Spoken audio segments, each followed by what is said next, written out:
Since I've been in high school, there's been a question that has stumped and terrified me. What do I want to do after high school? It's a question I tried holding off and not answering for a while because I truly did not know what I wanted to do after high school, which is a massive problem with my junior year coming to an end very soon. I'm running out of time to decide what I want to do after high school. This question made me want everything to stay the same, to stagnate, for the clock to stop moving, which is a very childish way for me to think. I needed to figure out what I wanted to do and move forward because I'm like very dumb trying to make sure everything stays the same while life just moves forwards without me. But what do I want to do? I'm currently in a video game design class right now. I know it can be really fun at times. After a couple of years of me taking that class, I realized this isn't something that I wanted to do after high school, something that I'm not really passionate about. During this issue, I decided to watch the Pet Girl Sakura, so and it completely changed everything. It improved my work ethic and it motivated me to work harder. But most importantly for this video, actually for the channel, is that it motivated me to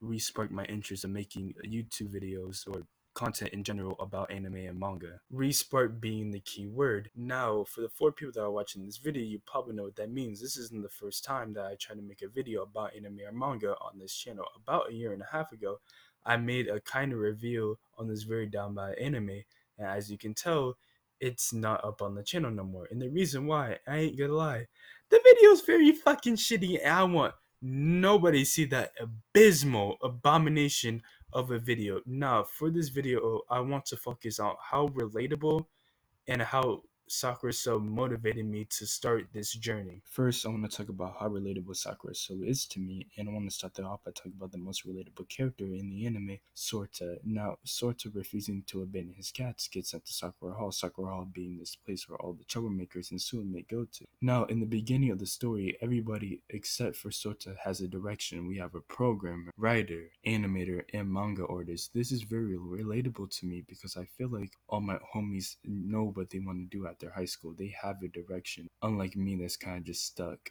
and just feels like I'm being left behind, which is a problem that I need to fix. I wanted to focus on a very interesting, as you can say, interaction that Mashiro and Sorta have. During this interaction, we find out that Sorta, after 9 years of playing soccer, quit the team because he didn't feel like it was good enough and eventually lost passion for the game. Basically, he didn't care if the team won or lost. Now, we can see that Mashiro was a little bit puzzled about this because ever since she was a little kid, she's been painting or doing some type of art. But you know who can relate to Sorta? Me, head ass.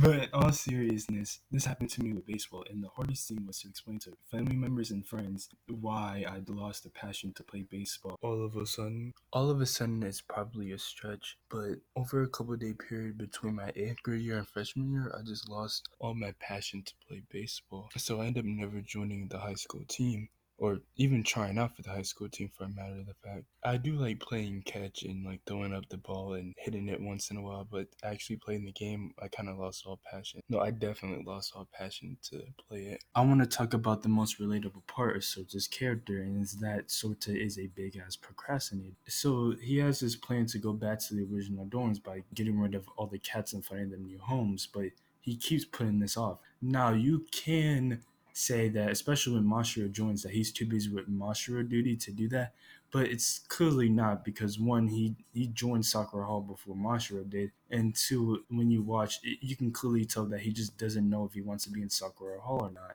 Now, this procrastination also leads him to procrastinate about his future plans, struggling to fill out his career plan to Chihiro. It's like Sorta is stuck in this big ass cycle in the beginning of the story, and the reason why I can relate to this is because when it comes to doing schoolwork and projects last second, or hell, I'm delaying writing the script and recording the audio for this very video. I just procrastinate a lot, but I feel like they're for two completely different reasons. Waiting last second to do schoolwork and projects is just mostly out of laziness and me not wanting to do it. But when it comes to recording this video and writing the script, which is taking me way too long to do, it's mostly because of the fear of failure. The fear I have of failing, I'll get to later on in the video. Now, Sorta is stuck in this directionless state until he has a conversation with Mashiro in the hotel, and Mashiro says,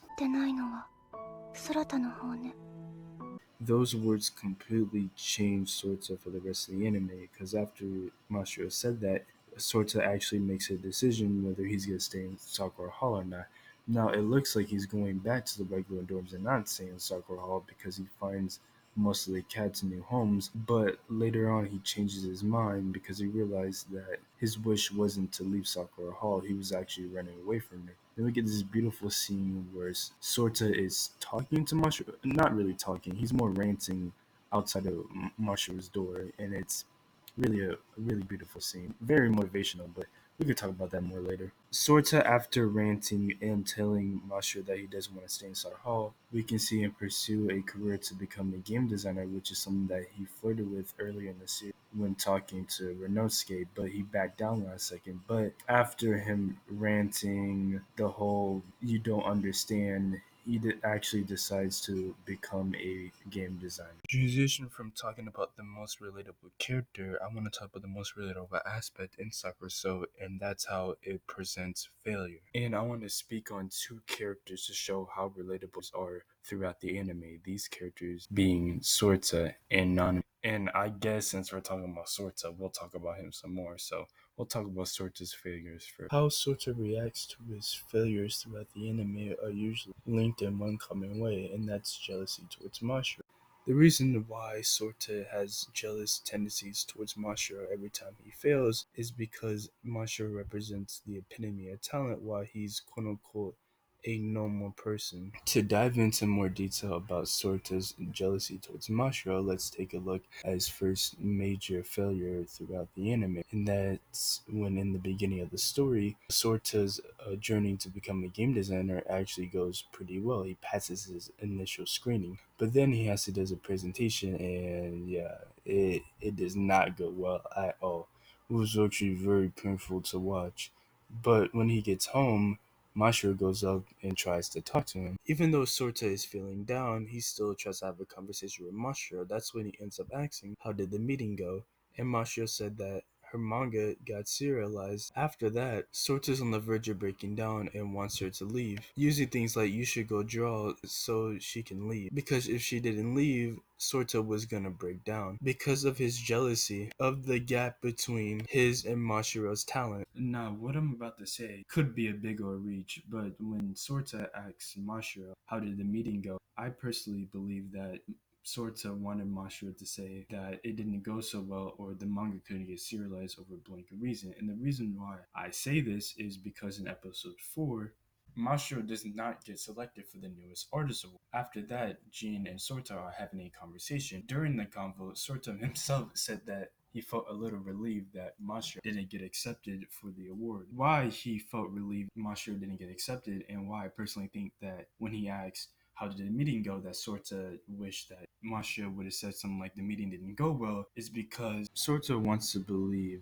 a normal person like him can reach similar levels of talent to somebody like a Mashiro. That's why he roots heavy for Nanami to pass her audition. But with him getting his presentation rejected and Mashiro getting her manga serialized, Sorta has doubts that a normal person can reach those levels of talent. There's one more major failure Sorta has throughout Sakura so that I would like to discuss because it ties into the theme of a normal person versus talent. And that's at the very end of the series when the video game company that Soto was working with wants Mashiro to draw pictures for them or art in general. Why the letter of the video game company wanted to work with Mashiro is so effective is because of the build-up. First, Sorta gets his presentation rejected, but after working on the Nero Bonner project with the rest of Sakura Hall and a talk from Chihiro, the second time he goes to do a presentation, he gets his game idea accepted. After that, I thought everything was just gonna go up from there for Sorta, and then maybe we can see the game be completely out there in the world by the end of Sakura Cell, but that's not what happens. Everything just flips during one conversation that Sorta has with the dude that used to be from Sakura Hall. And basically, during this convo, he tells Sorta that he's making a very similar game to Sorta's, and that Sorta's game is going to be canceled. Which you can tell that the news hit Sorta hard, but all his emotions don't come out. Pause until he reads the letter of the video game company wanting to work with Mashiro. After he read the letter, he probably realized that a quote unquote normal person can never reach the talent levels of a Mashiro or somebody like Mashiro. Sorta's jealousy towards Mashiro, even though it's unfair to her and immature from him, hell, even Sorta knows that himself, I can understand where the jealousy comes from. Sorta, when he finds his path to become a video game designer, works his hardest to make that a reality, but no matter how hard he tried, it always ended up in failure. And Sorta sees Mashiro as this very tremendously talented person, and her succeeding everything with her manga, I can see why Sorta would feel a bit envious or a bit of jealousy towards Mashiro. It's something that I can relate to, even though I've never been that jealous towards a singular person. Let's talk about Nanami. In episode 5, I believe, Nanami moves into Sakura Hall, and her goal is to become a voice actor.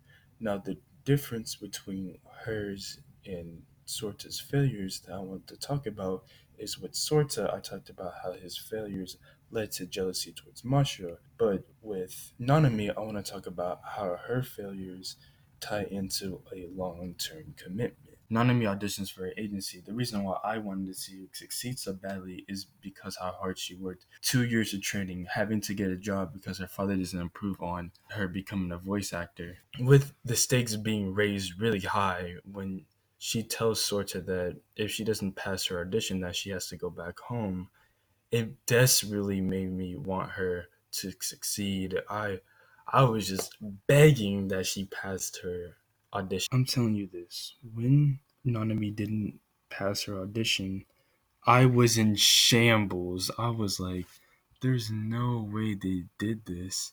Then we get the most emotionally impactful moment in the entirety of Sakura, so Nanami breaking down crying in the rain. All that hard work Nanami put in and she failed. And that's why for the longest time I hated committing to things long term.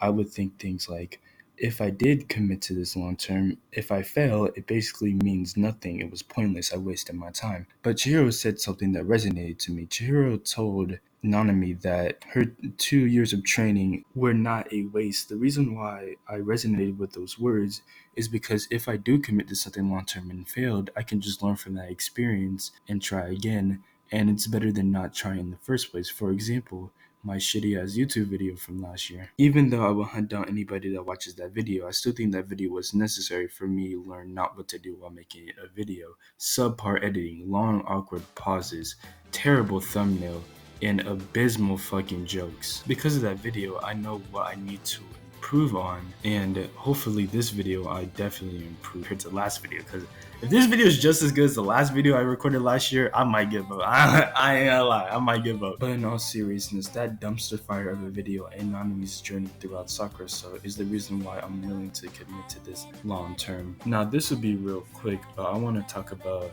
a couple of characters in a scene that helped motivate me to start this journey. The scene that I want to talk about is when Sorta starts ranting outside Mashiro's door. And the reason why this motivated me is because seeing Sorta pick his career path made me decide what I wanted to do, and it helped me with other things. Like, I told my fat ass, like, hey, you need to get up and work out a bit, and that's what I did. And it helped me with schoolwork that I originally didn't want to do because I was being lazy. The characters that I want to talk about that helped motivate me to start this journey that I haven't already talked about in detail is Mashiro and Masaki. These two characters motivated me because how talented they are. When I saw their talents being displayed in the anime, it made me want to work harder so I can be as talented as them in something eventually. Before I end this video, I just want to say thank you to the pet girl Sakura So for motivating me to start this journey, and we'll see how it plays out.